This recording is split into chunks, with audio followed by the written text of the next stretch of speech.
All right, so anyway, the point being that we now have the Republican House and Senate in North Carolina yanking back the Racial Justice Act, which all the Racial Justice Act did was allow people on death row to re-examine their cases in the light of evidence that race plays too much of a factor in death penalty decisions. That's what the Racial Justice Act does in North Carolina. And the Republicans have gutted it. It passed before, I missed whether, what's her name, Bev Perdue has vetoed this or not. She's last I heard, she hasn't said anything about whether she'll veto it or not. And if did I say Bev Peterson? No, Perdue. I said Perdue, okay.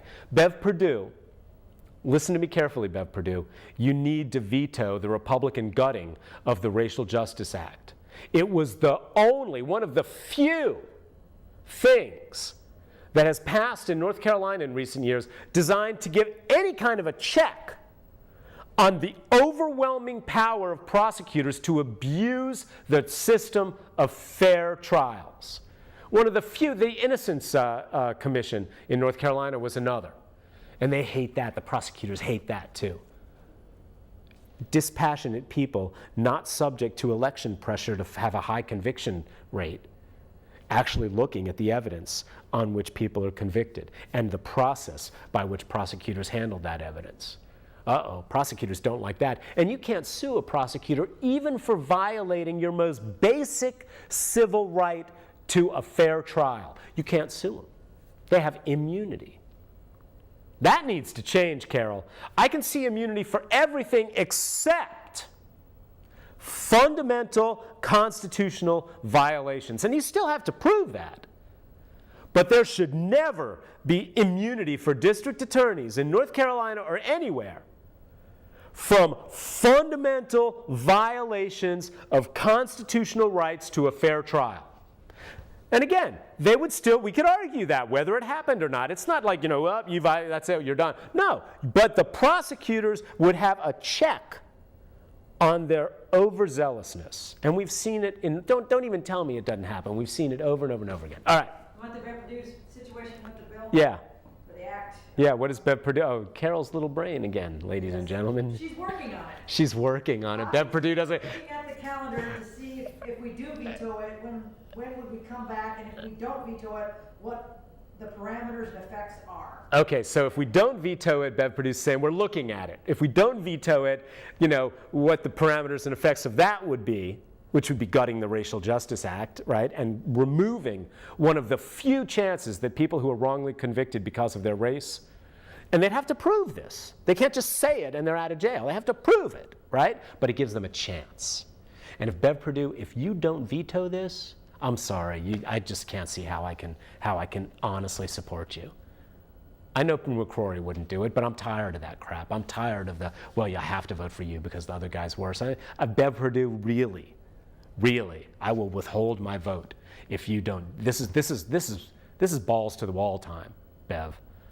The Racial Justice Act. She's looking at it, which is also means that the part of Bev Perdue that is campaign-oriented, meaning the whole staff of people she has, is doing surveys and focus groups and polls to see what people think about the Racial Justice Act. And she's going to act on that.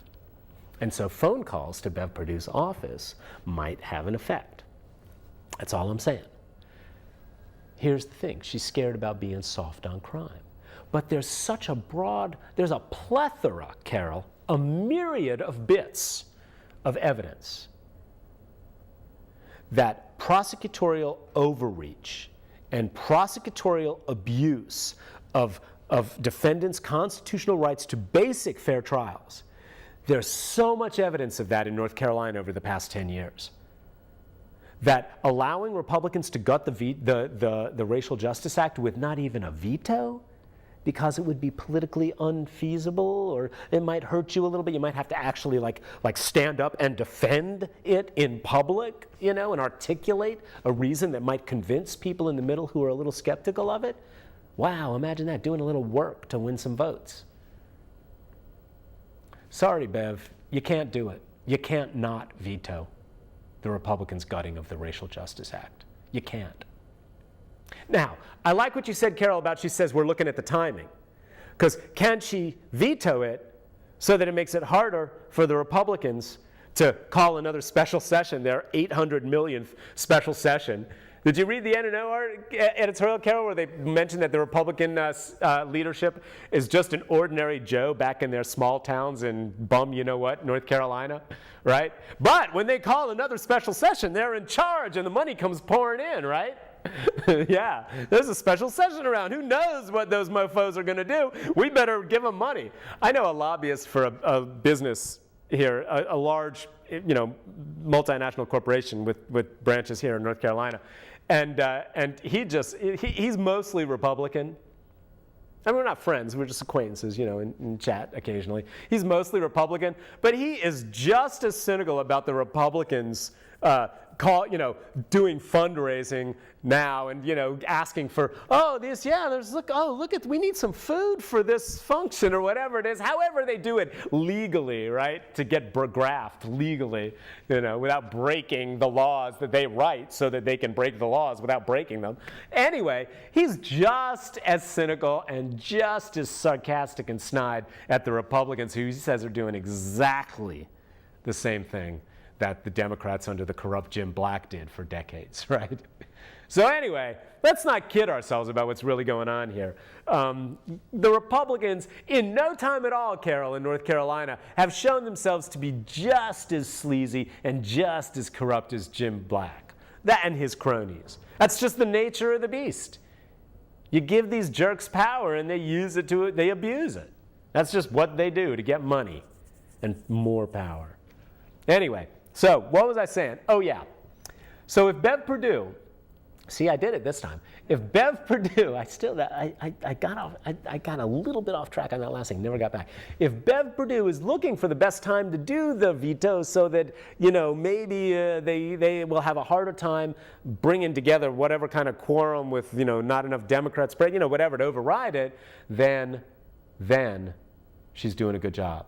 But here's the other factor. A lot of Democrats won't vote to support Bev Perdue if she vetoes it. They will vote to override her. There are a lot of idiot Democrats in the North Carolina Democratic Party in Democratic seats. Might as well be Republican Democrats, right? We've seen this over and over and over again across the South, but everywhere, really. Obama's close to it sometimes. Might as well be Republican on the financial mess. We'll get to him in a second.